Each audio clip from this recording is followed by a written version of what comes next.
हम लोग कारणता सिद्धांत पढ़ रहे थे पहले से, और आज हम लोग पढ़ेंगे शंकर के अनुसार कारणता का सिद्धांत।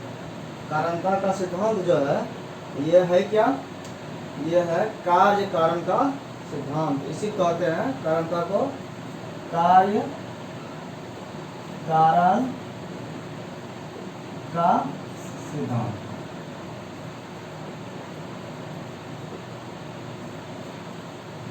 मतलब क्या था कि कार्य जो है बिना कारण के कोई कार्य नहीं होता है। इसका क्या सिद्धांत है? शंकर के अनुसार, शंकर मतलब शंकराचार्य जो थे, ये आदि शंकर इनको कहा जाता है, शंकराचार्य है, भगवान शंकर भी कहते हैं। इनके अनुसार जो सिद्धांत है वो क्या था, तो इनके द्वारा जो दर्शन दिया गया है वो दर्शन है अद्वैत वेदांत। कौन सा है? अद्वैत वेदांत।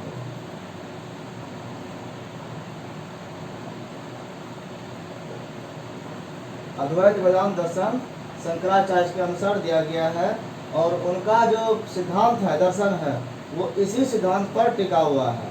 यही आधार है। वो आधार क्या है? कार्य और कारण का सिद्धांत। ये सत्कार्यवाद को मानते हैं। सत्कार्यवाद क्या था कि कार्य में कारण, कार्य जो है कारण में पहले से विद्यमान है, ये सांख्य का दर्शन था, उसी को ये मानते हैं। लेकिन थोड़ा सा उसमें अंतर है। उसमें अंतर क्या है कि सांख्य को जो मानते हैं उसमें है परिणामवाद, और एक था विवर्तवाद। परिणामवाद में वास्तविक परिवर्तन होता है और विवर्तवाद में वास्तविक परिवर्तन नहीं होता है। तो यही अंतर यहाँ पर देखने में समझ में आएगा कि सांख्य का जो वास्तविक था वो सच नहीं था। शंकराचार्य ने कहा कि वास्तविक परिवर्तन नहीं होता है, वो मिथ्या परिवर्तन होता है। उसी को कहा गया विवर्तवाद। तो शंकर जो है वो विवर्तवाद के समर्थक हैं। सत्कार्यवाद के ही दो भाग थे, एक परिणामवाद, एक विवर्तवाद। विवर्तवाद के समर्थक हैं शंकराचार्य। ये क्या कहते हैं कि कार्य और कारण जो है वो अभिन्न नहीं है, मतलब भिन्न है, अभिन्न ही नहीं। वो क्या कहते थे? अभिन्न नहीं है, मतलब अभिन्न है, मतलब एक ही है, वो भिन्न नहीं है। अभिन्न का मतलब होता है अलग नहीं, भिन्न मतलब अलग, और अ मतलब नहीं, अलग नहीं है, ये कहते थे। तो सांख्य का कहना था, लेकिन ये कह रहे कि अलग तो नहीं ही है। ठीक है, ये तो सही था, अभिन्न ही नहीं, ये तो है ही। इसके साथ ही कह दिया कि एक ही है। अभिन्न कहना और एक कहना, दोनों में शब्द का अंतर है, बहुत बड़ा अंतर है। अभिन्न और एक में अंतर। क्या अंतर है दोनों में? अभिन्न मतलब होता है कि दो चीज है। ठीक है, अभिन्न का मतलब क्या हुआ? दो चीज है, लेकिन दोनों में कोई भिन्नता नहीं है, एक ही जैसा है। ये हो गया क्लोन। क्या हो गया? क्लोन। क्लोन जो होता है वो अभिन्न होता है, मतलब कोई उसमें भेद नहीं कर सकता है, ऐसा ये शब्द दिए थे वो सांख्य में। तो इनका कहना है शंकर का कि अभिन्न नहीं, अभिन्न तो था है, लेकिन वो जो है वो एक है, दो नहीं है। दो, तब दो दिखता है, क्या है? तो दो है वो आभास होता है, मिथ्याभास होता है।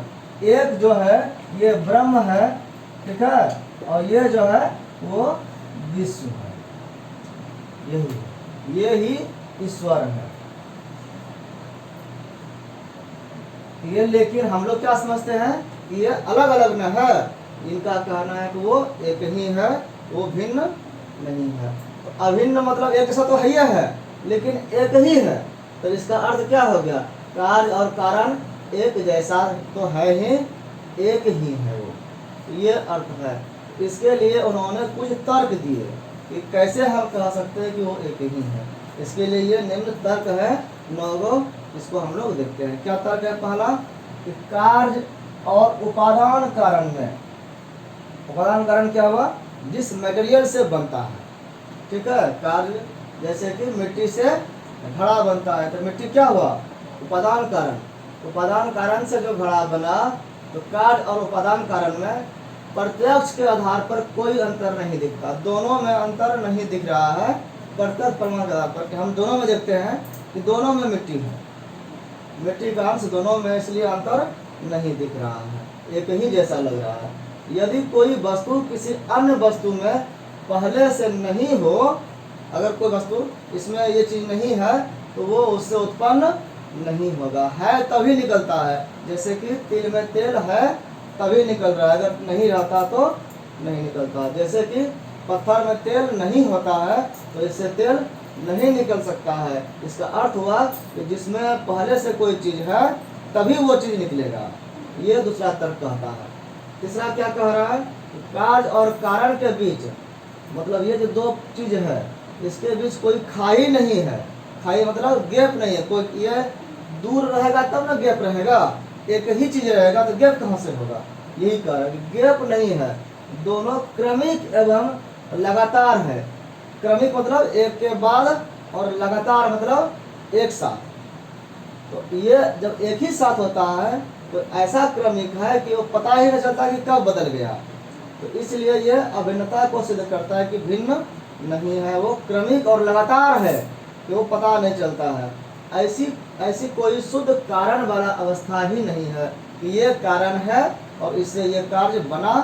ये समय अलग अलग नहीं दिखता है कि कौन सी अवस्था में कारण अलग रहता है। चौथा है, कोई वस्तु जब अचानक कार्य में बदल जाए, अचानक बदल जाता है, वो पता नहीं चलता है, तो उसको बदलना नहीं कहते।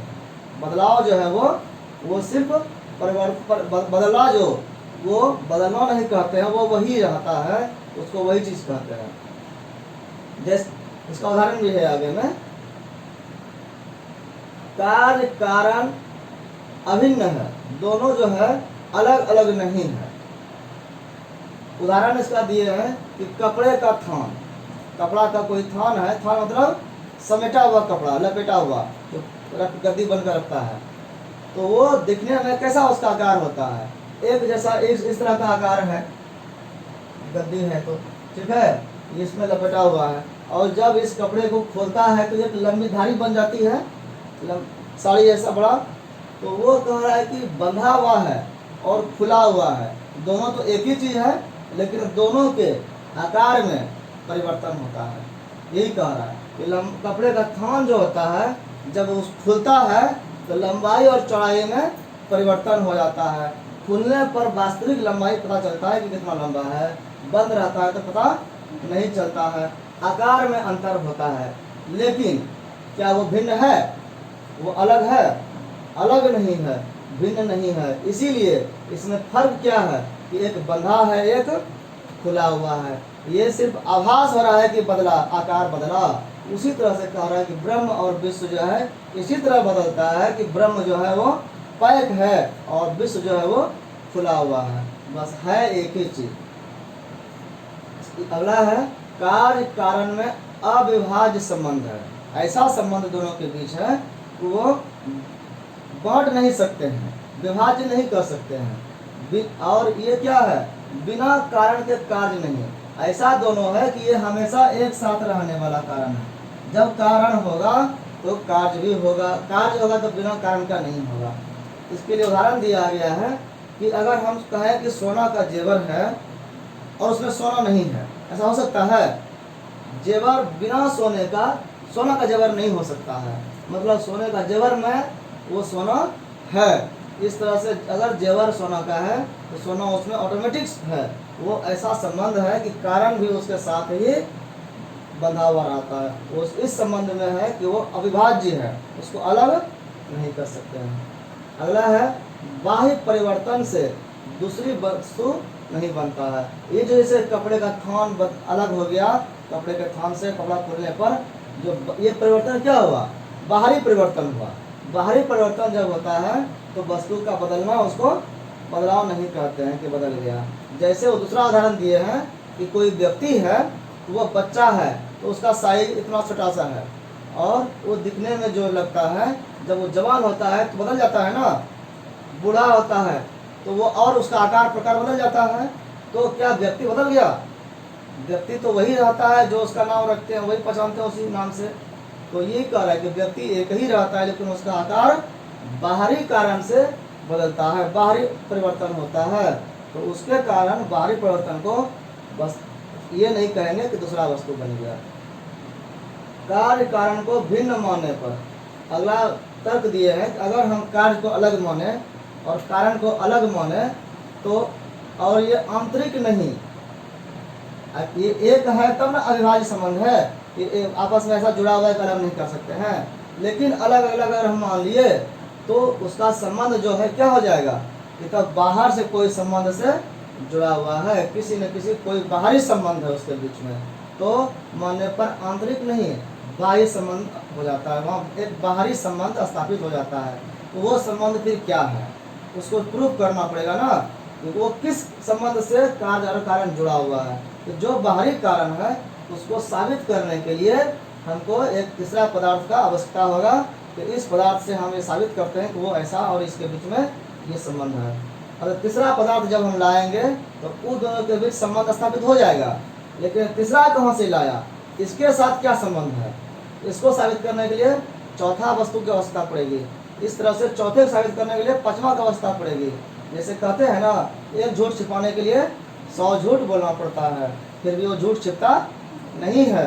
उसी तरह से कह रहा है कि एक को साबित करने के लिए दोनों के बीच में संबंध को अगले वस्तु की आवश्यकता पड़ती है और ये पड़ते रहती है।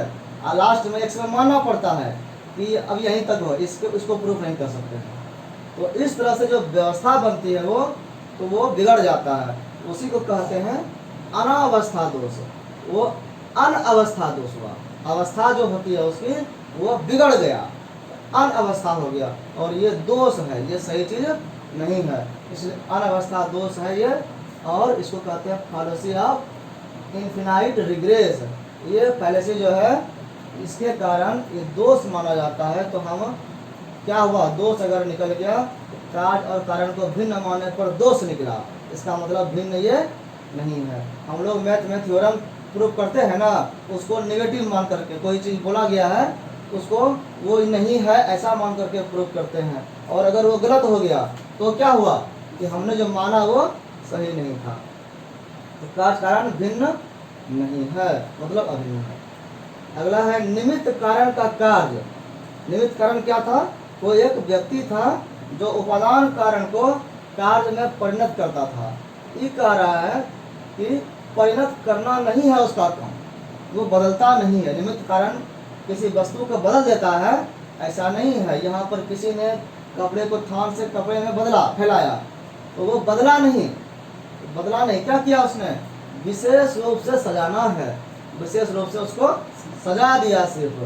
तो नए सिरे से सजाने से कोई अन्य वस्तु नहीं बन जाती है, वो वस्तु वही रहती है। इस तरह से 9 तर्क दे करके शंकराचार्य ने ये सिद्ध किया कि कोई एक वस्तु दूसरा वस्तु में परिणत नहीं होता है। मतलब क्या है, परिणत नहीं होता तो दुनिया दिखता कैसे है, तो ये सिर्फ आभास है, वो एक ही है, बदलता ही नहीं है। एक ही है तो बदलेगा क्या। तो यहाँ पर इन्होंने सांख्य का जो परिणामवाद था उसका आलोचना किया है, और अपना जो है विवर्तवाद ये सिद्धांत दिया है। तो आलोचना में क्या कहते हैं ये, यदि कार्य अपने उपादान कारण का वास्तविक रूपांतरण है, अगर वास्तव में वो बदला है जो सांख्य कहता है, जिससे मिट्टी सचमुच सुराही के रूप में परिणत हो जाती है, तो कार्य में वह आकार या रूप कहाँ से आता है। अगर वास्तव में बदला तो मिट्टी तो अलग आकार का था और घड़ा अलग आकार का है, तो ये नया आकार उसमें कहाँ से आया। वो उसको आने का उसका सोर्स कहीं होना चाहिए, वो मिट्टी में अगर नहीं था पहले से, तो इसको फिर हम साबित नहीं कर सकेंगे कि ये आकार कहाँ से आया, ये डिजाइन कहाँ से आया। इसीलिए शंकर ने उसको आभास मान करके इसको प्रूव किया है।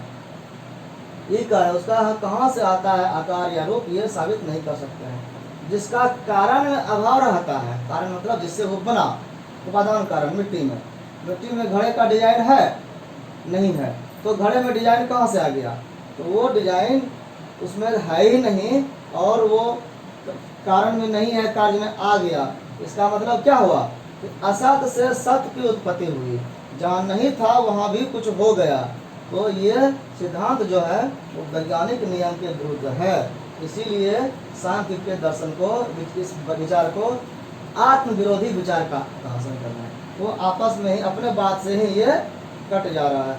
तब क्या वास्तव में है, इनका कहना है कि कारण वस्तुतः कार्य में परिणत नहीं होता, बदलता नहीं है, तब इसका हमें केवल आभास होता है, हमको ऐसा लगता है कि बदलता है नहीं। और ये क्यों लगता है? यह अज्ञान बस होता है, अज्ञानता के कारण है, हमको ज्ञान नहीं है, इसीलिए ये ऐसा लगता है। जैसे ही ज्ञान का उदय होता है वो भ्रम का पता चल जाता है कि ये वास्तव में बदला नहीं था। भूल समझ में आ जाता है कि परिवर्तन वास्तविक नहीं है, यही विवर्तवाद है। ये सिद्धांत जो है कि वास्तव में परिवर्तन नहीं है, यह समझना विवर्तवाद कहलाता है। उदाहरण दिए कि ब्रह्म को विश्व समझना, हम ब्रह्म को क्या समझते हैं? विश्व अलग है, ये भूल है। जब ज्ञान हो जाता है तो ब्रह्म और विश्व को एक ही समझने लगता है लोग। जिस तरह से रस्सी को सर्प समझने लगते हैं, अंधेरा है तो रस्सी सांप जैसा दिखता है, लेकिन जैसे प्रकाश रूपी ज्ञान आता है, प्रकाश आना रस्सी को रस्सी के रूप में दिखा देता है, वास्तविक रूप में वो सर्प नहीं दिखता है उस समय। तब वो प्रकाश क्या हुआ? वहाँ पर वो ज्ञान हुआ।